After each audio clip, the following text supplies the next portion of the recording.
Are there any motions to take note of answers? Senator Cormann.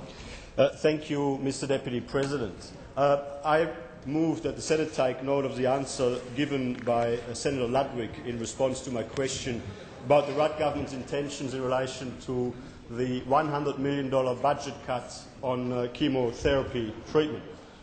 Mr. Deputy President, the Rudd government has been a complete failure in health. The Minister for Health and Ageing, Nicola Roxon, has been a complete failure in the health portfolio. In the lead-up to the last election, we were promised that by the middle of 2009, a Rudd Labour government would fix public hospitals. Labour had a plan.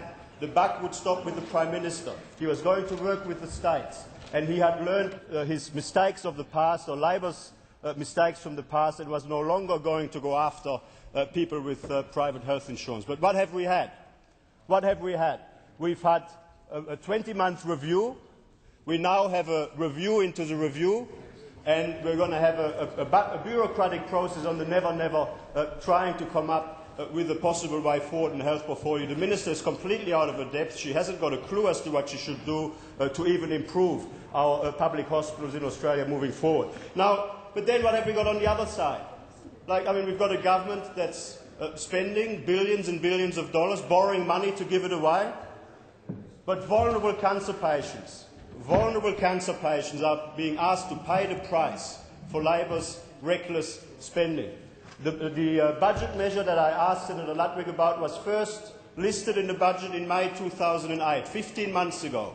The government was going to save $140 million from efficiency measures, as they put it, in the management of benefit payments for chemotherapy drugs. We asked some very benign questions. We were trying to find out, well, how does it work?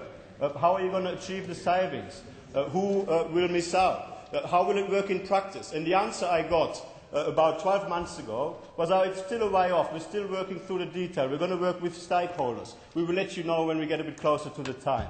And of course, as we got closer to the time, in the lead up to 1 July, it was very clear that the government hadn't done its homework. They didn't know how they would be able to achieve the savings without hurting cancer patients, and they were backpedaling 100 million miles an hour from that particular measure, and delayed it to 1 September. Now, 1 September is now less than 3 weeks away, and there's serious concern among cancer patient support groups and among healthcare professionals as to what will happen on 1 September. Now, the Minister told us today, well, we're going to delay the measure briefly yet again. Well, what does briefly mean? How long are you going to delay it for, Minister? And let me just explain a few things, because the story changed every step of the way. When we first asked questions about it, we were told, well, there is an unused proportion of a vial of very expensive chemotherapy drugs that if it's not used, we don't want to fund it. These community pharmacists, they're just discarding these unused portions of these very expensive chemotherapy drugs. Well, the reality is this. We're talking about very dangerous drugs. We're talking about people headed, in protective gear, head to toe, to treat very carefully with what is something that is no longer allowed to be used once a particular vial has been opened. We're talking about TGI requirements which say once a vial has been opened and there is an unused portion of this vial, you are no longer allowed to use it for any other patient. That particular unused portion of this vial has to be discarded. It's got to be done away with.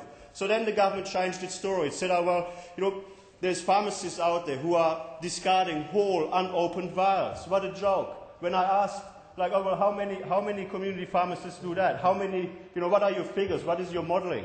They weren't able to answer it. No answer whatsoever was available. And the government has been ducking and weaving. They know they know they've made a mistake. They know they didn't think things through the way they usually do it in the health portfolio. They come out there with these budget cuts, with Treasury-driven initiatives, and the Minister for Health and Ageing goes out there like the propaganda minister, selling the Treasury line, and it's cancer patients across Australia who have to pay the price. Now, and here we've got the Health Department officials now sending out emails to stakeholders, because stakeholders were told, well, we're still not ready. And I'll just read this into the record, because it's a disgrace.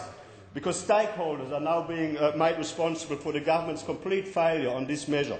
Here, this is what an official from the Health Department told healthcare professionals across Australia.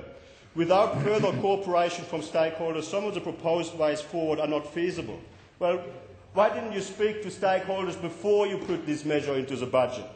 The government is briefly delaying implementation of the measure beyond 1 September and will provide a further update on its implementation plans in the near future. We are less than 3 weeks away. Cancer patients across Australia deserve to know what the government's intentions are, because we are talking about hundreds and hundreds of dollars for every single dose that people might have to pay out of their pocket if the government goes ahead with this absolutely ill-considered plan.